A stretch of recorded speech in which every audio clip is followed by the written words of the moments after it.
حضرت داؤد علیہ السلام۔ حضرت داؤد علیہ السلام بھی بنی اسرائیل کے بڑے نبی گزرے ہیں۔ آپ کا ذکر قرآن پاک میں کئی جگہ آیا ہے۔ سورہ صاد میں خصوصیت سے آپ کا تذکرہ نہایت تفصیل سے ملتا ہے۔ یہ سورہ پارہ 23 میں ہے۔ آپ پر آسمانی کتاب زبور نازل ہوئی تھی۔ حضرت موسیٰ علیہ السلام کے انتقال کے کافی عرصے بعد بنی اسرائیل کے سرداروں نے اس وقت کے نبی سے کہا کہ ہم کو ایک بادشاہ کی ضرورت ہے جس کی سرداری میں ہم اللہ کے دشمنوں سے جنگ کریں۔ اللہ کے نبی ان کی حالت کو خوب جانتے تھے۔ پہلے انہوں نے انکار کر دیا کہ یہ لوگ بزدل ہیں، جنگ وغیرہ کچھ نہیں کریں گے، مگر جب قوم اور سرداروں کا اصرار بڑھا پر وہ نہیں مانے تو اللہ کے نبی نے فرمایا اللہ تعالیٰ نے تمہارے لیے طالوت کو بادشاہ مقرر کیا ہے۔ طالوت ایک غریب آدمی تھے۔ سردار امیر لوگ طالوت کا نام سنتے ہی ناراض ہو گئے کہ سرداری اور بادشاہت تو ہمارا حق تھا، یہ غریب آدمی کو کیسے مل گیا؟ حضرت طالوت بڑے عالم، عابد، جنگ کے ماہر اور بڑے بہادر طاقتور آدمی تھے، اس لیے اللہ تعالی نے ان کو بادشاہ مقرر کیا تھا۔ اللہ کے نزدیک تو امیر و غریب سب برابر ہیں، اس کے نزدیک وہی اچھا ہے جو نیک ہو۔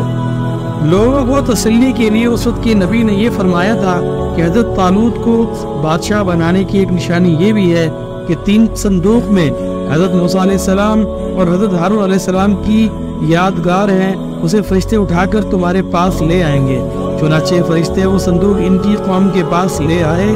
آخر انہوں نے حضرت طالوت کو اپنا بادشاہ بنا لیا۔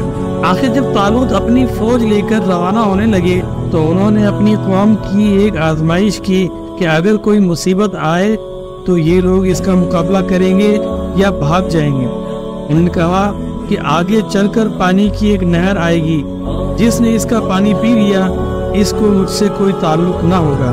میرا آدمی وہ ہے جو اس میں سے نہ پیے، زیادہ سے زیادہ 1 چلو پینے کی اجازت ہے۔ مگر جب نہر پر پہنچے تو چند لوگوں کے سوا سب نے خوب پانی پی لیا۔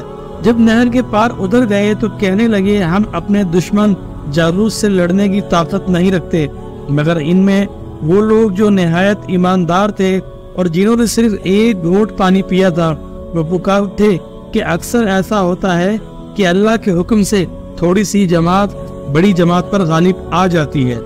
اللہ ہمیشہ صبر کرنے والوں کا ساتھ دیتا ہے۔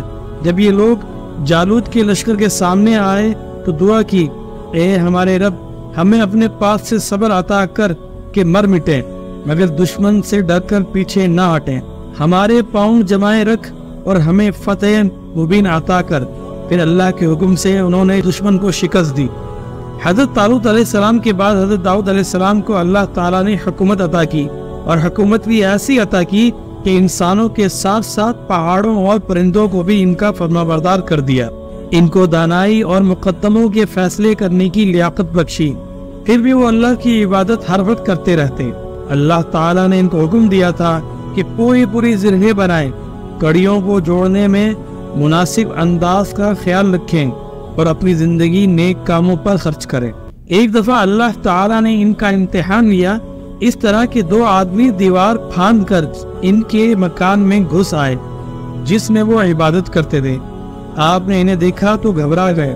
انہوں نے کہا کہ آپ گھبرائیں نہیں، ہم اپنا جھگڑا لے کر آئے ہیں۔ میرے اس بھائی کے پاس 99 دمبیاں ہیں اور میرے پاس صرف 1 ہے، اب یہ 1 دمبی کو بھی لینا چاہتا ہے، آپ انصاف کے ساتھ فیصلہ کریں۔ آپ نے فرمایا جو تم سے دمبی مانگ رہا ہے اس میں یہ زیادتی پر ہے، اور اکثر شریک ایک دوسرے پر زیادتی کرتے ہیں۔ البتہ جو لوگ اللہ پر ایمان رکھتے ہیں اور نیک کام کرتے ہیں وہ اس زیادتی سے بچ جاتے ہیں، مگر ایسے شریک بہت کم ہوتے ہیں۔ جب یہ لوگ چلے گئے تو آپ کو خیال گزرا کہ اللہ نے یہ میرا امتحان لیا ہے۔ انہوں نے توبہ کی، سجدے میں گر پڑے اور اللہ کی طرف متوجہ ہوئے۔ اللہ تعالیٰ نے فرمایا کہ اے داؤد ہم نے تمہیں اس زمین کا خلیفہ بنایا ہے، لوگوں میں انصاف کرنا اور اپنی خواہش پر نہ چلنا، ورنہ اللہ کی راہ سے بھٹک جاؤ گے۔ حضرت داؤد علیہ السلام کی قصے سے ہمیں یہ سبق ملتے ہیں۔